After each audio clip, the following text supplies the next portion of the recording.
Assalamualaikum warahmatullahi wabarakatuh. Selamat datang semua di video kita, yaitu mengenai analisis fenetik dan filogenik tumbuhan. Perkenalkan, kami dari kelas D4 kelompok 2 yang beranggotakan Jasritia Eka, Dina Sebriati, Alam Thorik, Devi Triani, yaitu saya sendiri, dan Vika Yuliana. Kali ini saya akan menjelaskan tentang apa yang akan dibahas pada video kali ini, yaitu pembuatan tabel karakter, penyusunan fenogram, penyusunan kladogram, penyusunan deskripsi statistik dengan CI dan RI, dan kita akan melanjutkan dengan pembuatan pohon filogenik. Nah, kali ini saya akan menjelaskan mengenai kamus, yaitu kata-kata yang sering diulang dan disebut dalam video kali ini. Yang pertama ada biosistematika, yaitu ilmu yang mempelajari keanekaragaman organisme dan hubungan kekerabatannya. Yang kedua ada plesiomorfi, yaitu karakter tetua yang masih dipertahankan. Yang ketiga ada apomorfi, yaitu karakteristik yang merupakan derivat atau keturunan yang masih ada dari karakteristik tetuanya. Yang keempat ada fenogram, yaitu diagram dari metode fenetik. Yang kelima ada kladogram, yaitu diagram dari metode kladistik. Yang keenam ada pohon filogenik, yaitu diagram yang menunjukkan kekerabatan evolusioner di antara spesies. Yang ketujuh ada parsimoni, yaitu prinsip penghematan atau pembuktian. Yang kedelapan ada homoplasi, yaitu karakter yang dimiliki bersama oleh dua atau beberapa taksa. Dan yang kesembilan adalah karakteristik, yaitu suatu karakter bersifat khas dan tidak dijumpai pada kelompok lain.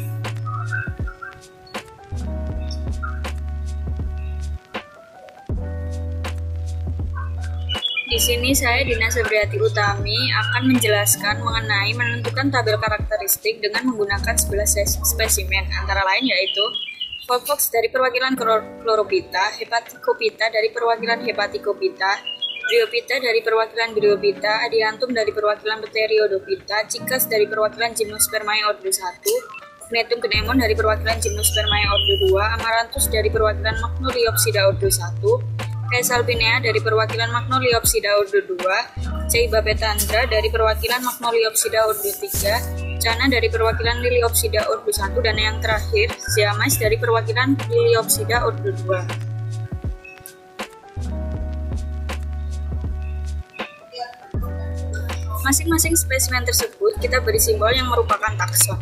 Pada hal ini, Volvox disimbolkan takson A, Bryophyta disimbolkan takson B, Hepatophyta disimbolkan takson C, Adiantum disimbolkan takson D, Cikas disimbolkan takson E, Gnetum Gnemon disimbolkan takson F, Amaranthus disimbolkan takson G, Caesalpinea disimbolkan takson H, Ceiba petandra disimbolkan takson I, Cana disimbolkan takson J, dan Zeamys disimbolkan takson K. Kemudian, ke-11 spesimen tersebut dianalisis dengan menggunakan 24 karakter tumbuhan, di mana karakter plesiomorfi diberikan nilai 0 dan apabila apomorfi diberikan nilai 1, 2, dan seterusnya. 24 karakter tersebut meliputi sel penyusun tubuh, diferensiasi jaringan, penyusun tubuh, jaringan pengangkut, alat perekat, bentuk alat perekat, stadium yang dominan, tubuh tumbuhan, alat penyebaran, organ pengambil nutrisi, gametofit, organ reproduksi, daun sesungguhnya, jenis daun, venasi daun, kotiledon, modifikasi anteridia, modifikasi epidermis batang, fertilisasi zigot, modifikasi epidermis biji, endosperm, jenis daun, dan modifikasi daun.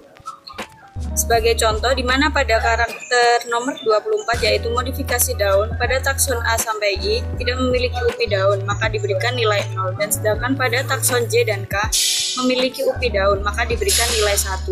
Dari contoh tersebut, dapat diketahui jika takson A sampai dengan takson I lebih plesiomorfik jika dibandingkan dengan takson J dan K.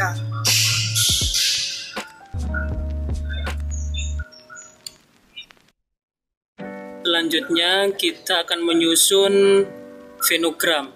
Fenogram merupakan output dari metode fenetik. Metode fenetik telah dijelaskan di awal, itu adalah suatu metode untuk mengetahui kekerabatan berdasarkan kesamaan apomorfinya. Pada kali ini, untuk menyusun fenogram tidak kita jelaskan satu persatu, melainkan akan kita jelaskan tiga tahap awal dan 3 tahap akhir. Oke, sebelum kita menyusun fenogram, terlebih dahulu kita menghitung jumlah perbedaan antara satu takson dengan takson yang lain. Sebagai contoh adalah takson G dan H, yaitu mereka memiliki 2 perbedaan. Kemudian antara takson H dan I itu memiliki 1 perbedaan. Untuk menyusun tabel jumlah perbedaan ini, kita dapat melihat dari tabel karakteristik yang telah kita buat sebelumnya. Kemudian kita akan memasuki bagaimana tahap-tahapan dalam menyusun fenogram. Kita akan menjelaskan 3 tahap awal dan 3 tahap akhir. Untuk tahap awal, 3 tahap awal, yang pertama kita terlebih dahulu memilih takson dengan nilai terkecil dan menghitung jarak takson ke pangkal percabangan. Dari tabel jumlah perbedaan tadi kita ketahui, dapat kita lihat bahwa untuk memilih takson dengan nilai terkecil, yaitu nilai perbedaan terkecil yaitu antara takson H dan I. Di sini kita lihat bahwa takson H dan I memiliki tingkat perbedaan yang paling rendah, yaitu 1. Oleh karena itu, jarak H dan I adalah 1, maka jarak HI kita bagi 1 dibagi 2 sama dengan 0,5. Kemudian kita susun dalam bentuk fenogramnya dengan jarak 0,5. Selanjutnya, kita cari takson perbedaan antar takson yang nilai terkecil selanjutnya. Dalam hal ini kita lihat bahwa takson J dan K memiliki 2 perbedaan. Oleh karena itu kita memilih takson J dan K. Takson J dan K itu perbedaannya adalah 2, maka jarak J dan K itu adalah 2/2 sama dengan 1. Kita letakkan takson J dan K di sebelah sini dengan nilai fenogramnya adalah 1. Selanjutnya kita cari lagi nilai perbedaan antar takson yang kecil ya. Di sini kita lihat ada angka 3, yaitu perbedaan antar takson BC dan takson FG. Tabel jumlah perbedaan antara takson B dan C memiliki 3 perbedaan, dan antara takson F dan G memiliki 3 perbedaan. Kita masukkan, maka jarak FG adalah yaitu 3 dibagi 2 sama dengan 1,5, dan jarak BC 3/2 sama dengan 1,5. Kita letakkan pada fenogram, yaitu di sini, yaitu jaraknya adalah 1,5. Begitupun dengan BC, jaraknya sama yaitu 1,5. Nah, kita sudah memasuki tahap akhir ya, 3 tahap akhir. Tahap akhir yang pertama, di sini kita akan memilih takson A dan digabung dengan takson BC. Takson A digabung dengan takson BC, berarti kita harus menghitung terlebih dahulu jarak takson AB dan jarak takson AC. Kita lihat pada tabel jumlah perbedaan, jarak takson AB adalah 7 dan takson AC sama dengan 9. Kemudian kita jumlah dan dibagi dengan 2, hasilnya adalah 8. Kemudian untuk menentukan percabangannya kita bagi 2 lagi, 8 dibagi 2 sama dengan 4, maka jarak takson A ke takson BC adalah 4. Kita letakkan di sini. Selanjutnya kita akan menggabungkan takson DE dengan takson FGHIJK. Sama seperti sebelumnya, kita akan menghitung juga jarak takson DF, jarak takson DG, DH, DI, DJ, DK, EF, EG, EH, IJ, dan IK. Dan kita peroleh untuk takson DF adalah 10, takson DG adalah 9, takson DH 9, takson DI 10, kemudian takson DJ adalah 10, takson DK adalah 10, kemudian takson EF adalah 10, 7 maksud kami, takson EG adalah 5, takson EH adalah 5, takson EI adalah 6, takson EJ adalah 10, dan takson EK adalah 8. Nah, kemudian kita bagi dengan 12. Ini dijumlah, hasilnya 99 dibagi 12 sama dengan 8,25. Kemudian untuk menentukan percabangannya kita bagi dengan 2 lagi sehingga menghasilkan 4,125. Maka jarak takson CD dengan takson FGHIJK adalah 4,125.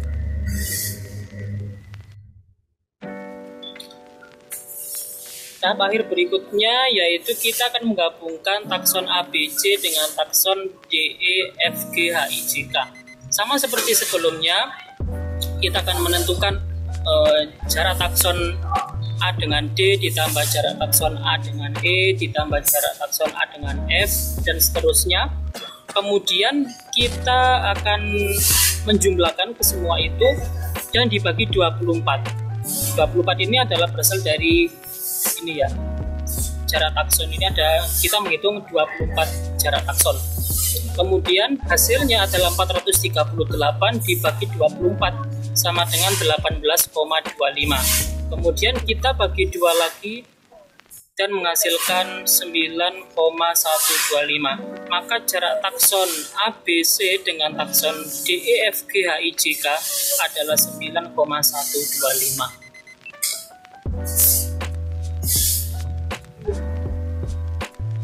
Selanjutnya adalah menyusun kladogram dengan metode Wagner. Pada kali ini kita akan menggunakan 3 tahap awal dan 3 tahap akhir. Sebelum membuat kladogram dengan metode Wagner, kita akan memberikan tabel karakter. Pada tabel karakter ini berjumlah 24 tabel karakter yang tersedia pada slide berikut.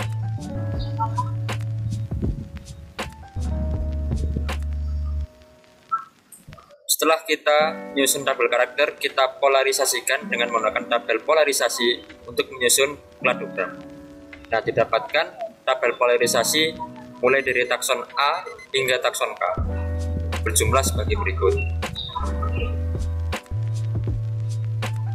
Setelah mendapatkan tabel polarisasi, kita akan menggunakan dengan tingkat apomorfi yang paling rendah terlebih dahulu. Yang pertama ada takson A dan takson B. Nah, pada tahap ini kita akan mengeliminasi dan didapatkan hasil takson A dan takson B sebesar 8. Maka takson B berlekatan dengan takson A.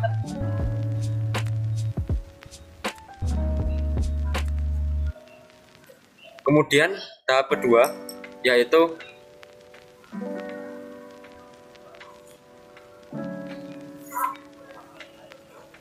memilih takson dengan nilai apomorfi yang paling rendah.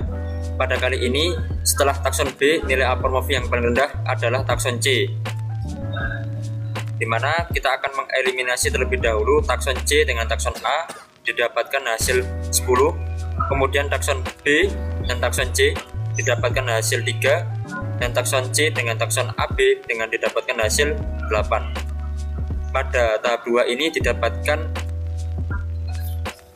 selisih yang paling rendah pada takson B, yaitu 3, sehingga takson C berada melekat di takson B.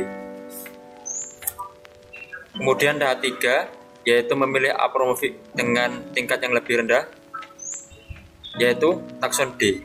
Maka kita akan mengeliminasi takson B dengan takson D, takson D dengan takson C, takson D dengan takson BC, dan didapatkan hasil takson B dan D adalah 16, takson D dan C adalah 15, dan takson D dan BC memiliki selisih 14, sehingga didapatkan hasil kladogram sebagai berikut.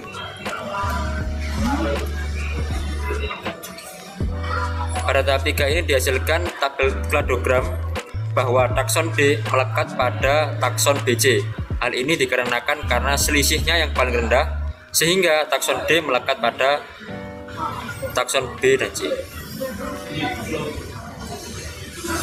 Kemudian 3 tahap akhir, yaitu kita akan mengeliminasi takson I dan takson G. Nah, pada tahap 8 ini, selain kita mengeliminasi pada G, kita harus juga mencari pada takson F dan G, dan takson I, F dan G. Didapatkan hasil takson I dan G memiliki selisih 2, takson I dan F memiliki selisih 4, takson F dan G memiliki selisih yang nantinya akan digunakan untuk mengeliminasi pada takson I dan FG, sehingga didapatkan hasil selisih jumlah 3. Berikut adalah kladogram yang dihasilkan dari selisih pada tahap 8.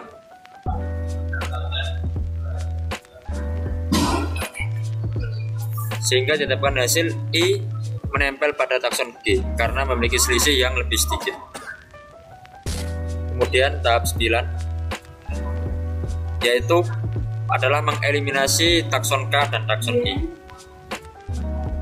Dan tahap 9 ini juga kita cari hasilnya dengan mengeliminasi takson K dan G, kemudian takson I, G, dan hasilnya takson I dan G akan digunakan untuk mengeliminasi dengan takson K dan takson I. Didapatkan hasil takson K dan I sebesar 4, takson K dan G sebesar 4, kemudian takson K dan IG sebesar 3. Maka kladogram yang dihasilkan sebagai berikut.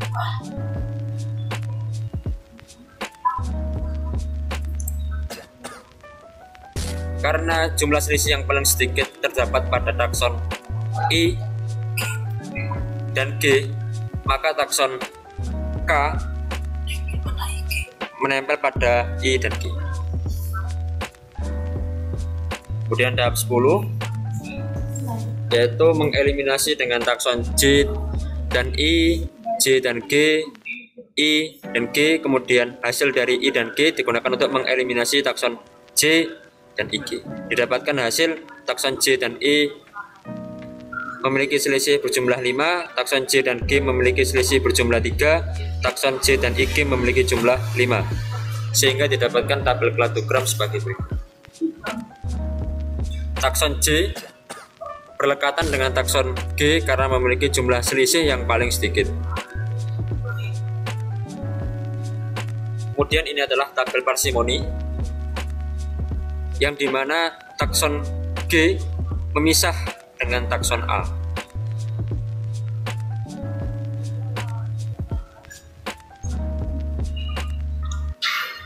Baik,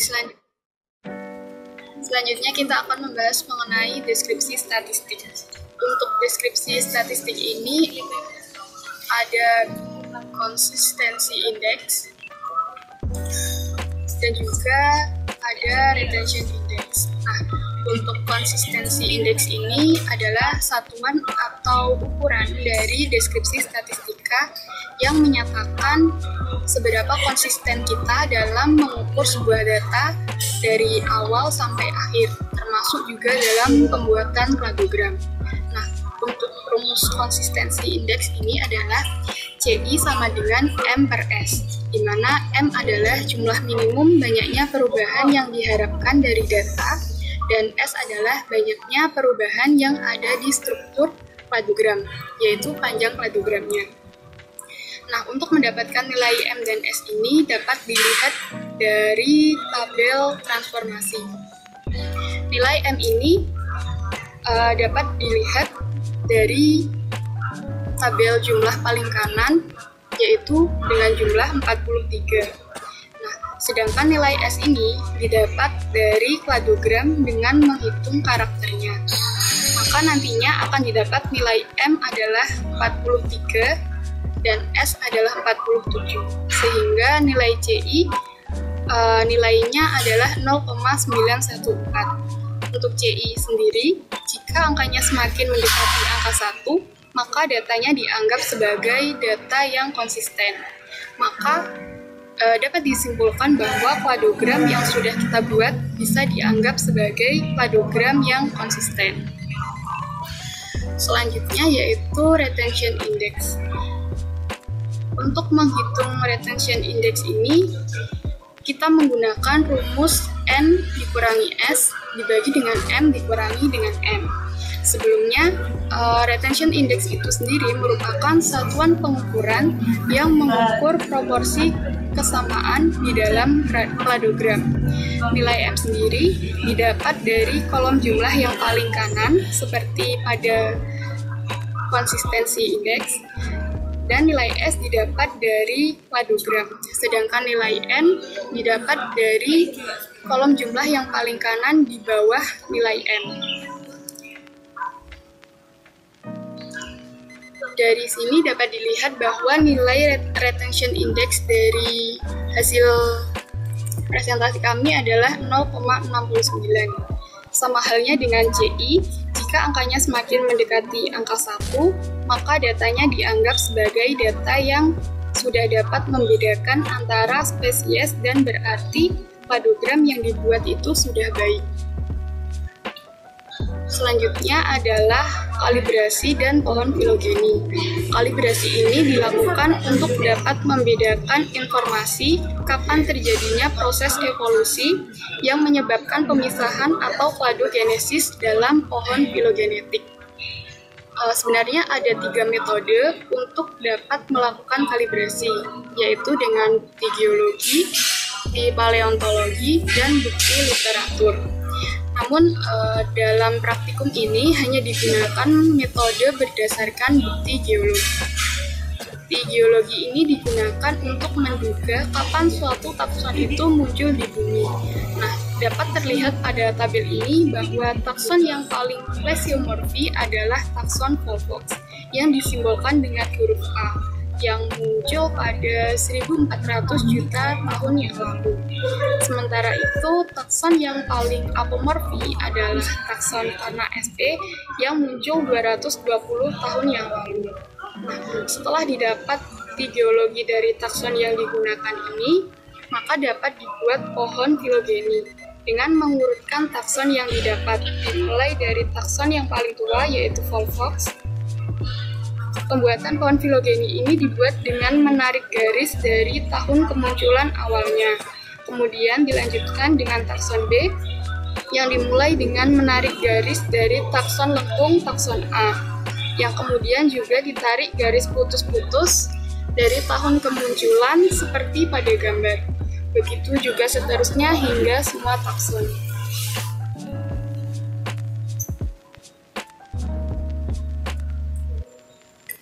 Terima kasih telah menyimak video dari kami.